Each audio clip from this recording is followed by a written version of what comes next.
Hey, you're about to see the most elegant and sophisticated chess trap of all times, played by none other than Mikhail Tal, the magician from Riga. Let's get right to the position.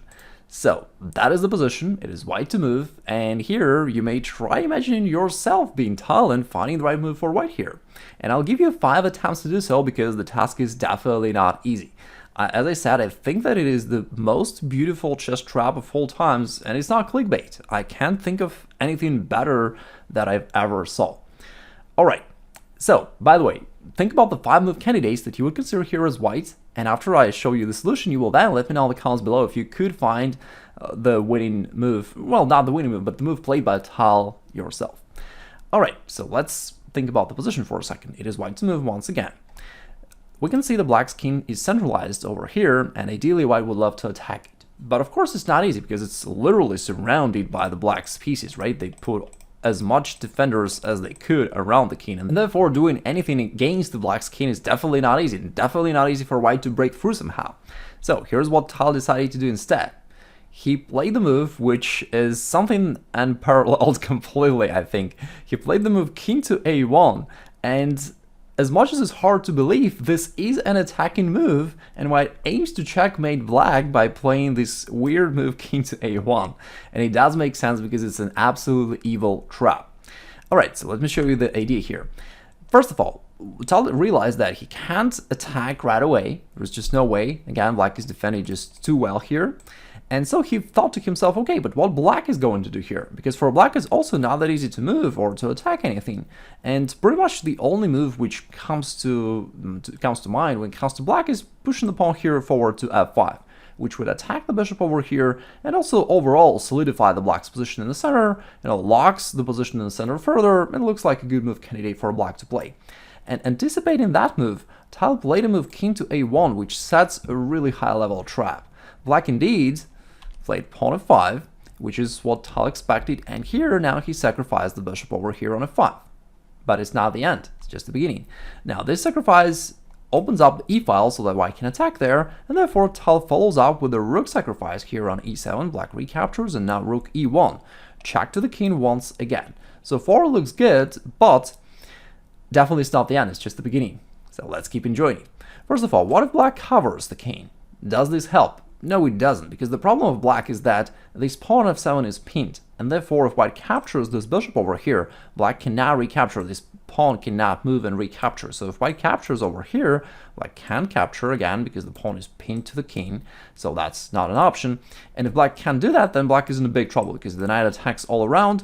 The rook is here also ready to deliver this cover check to the king, and therefore white is just killing it here. But there is a very important, little but super crucial nuance here. Imagine if black would just capture the pawn over here on c2 now. In this position, white is winning because white can just move their knight, let's say here to d4, attack the queen, and check to the king, for example. Or probably there are many ways for white to win. So here white easily wins. But it happens only because the white's king is standing on a1, not on b1. Because if the king was still on b1, then queen takes c2 would come with check, which would force the white king to move. And in that case, black would actually win by playing queen c1 over here and delivering the back rank checkmate on the next move. So it turns out that the white's move king to a1, which he played previously, was actually a part of this combination, because without king standing here, the combination wouldn't work. And Tal could foresee this and play the move king a1. So really, really beautiful stuff here. Alright, let's play here this move back. So in the game, black realized that he can't cover it with the bishop, white would just capture it, and so the king simply retreated back to d8. And now once again it seems that, hey, it's the end of the white's attack, because white is rook down and there are no checks really anymore, so what can white do? But it's still part of the combination. White played here queen h4 check, and after f6, queen came here to h6 with a double attack of the black's rook and pawn. And that is the point of the combination. Now, black can't move their rook away, because if the queen actually lands to one of these two squares, that would be checkmate. For example, if the queen could capture here, that would be a checkmate. Black realized that and played queen a5, and it turns out that black is actually also a very strong player, and he set another super evil trap. This time it's a trap for Tal, and luckily for Tal he could figure it out and find the way out, because the most natural move for white obviously would be to capture the rook, thinking that the move queen a5 was just an act of desperation, just trying to provide this escape path for the king, right? But if white captures the rook over here, black plays king to c7. Now the rook hits the queen, so the queen needs to move somewhere. Let's say it captures the pawn or anything else. And in this position where it seems like white is just winning, white has a couple extra pawns, the king is exposed, everything's great, all of a sudden black plays pawn b3, which opens up this discover attack to the rook, which is hanging over here, as well as queen is ready to capture here on a2, delivering checkmate. And all of a sudden black is winning. Crazy. This is absolute madness. And so we can just enjoy that the same game had these two super evil and high-level traps happening almost one after the other. And that's why in this position, instead of playing this natural move of capturing the rook, Tal played another move, which is knight coming down here to b3. And it locks the position on the queen side, attacks the queen, and does not let black these little tactics that we just observed. Now, since the queen is attacked, it's gonna move, and the queen moves here to d5. And now I can finally grab the rook with check, so the king moves. Now the queen captures the pawn, and now indeed white is 2 pawns up, black's king is exposed, and it should be easily waiting for white.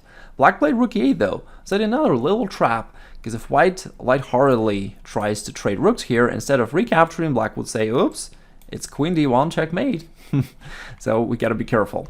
So that's why instead of that, Tal played rook to c1. Black responded bishop a4, still trying to seek some counterplay. White responded queen d4, offering an exchange of queens. By the way, there is also a fun little nuance here. In this position, it's really critical that the white's rook stands here on c1. And again, the entire game is just very special here, because having some importance of your rook standing here on c1 or the king standing there on a1 is just completely, blows our mind. What's the point? Well, if black trades here on b3, it seems temporarily that black is almost winning, because if white recaptures here, they lose their queen. Black will just capture it. And if white tries to trade queens here on d5, black would say, okay, I recaptured, and along the way, I captured that white's knight on b3, so currently I'm up a piece, I'm winning. And this thing does not work just because of the position of the white's rook right there on c1, because now white would play pawn takes, and it delivers this nasty check to the king, so that on the next move, white can just win the queen and win the game. So also really nice stuff here. Right, that's why black can't play that. Black just played queen to b7. Tal responded with rook d1, hitting this pawn this time. Black defended it, but now queen c4 wins the game. Black actually resigned right here because the queen delivers the double attack to the king and rook, and if the king goes to d7, then it fails due to a very painful triple fork with the knight c5 attacking just about everything, and black resigned in view of that.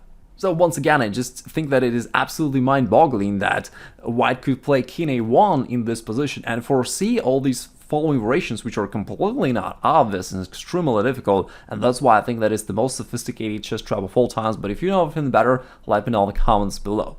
Now, if you want to see the other game of Mikhail Tal where he consecutively sacrificed all of his pieces, pretty much all of them, you may click over there.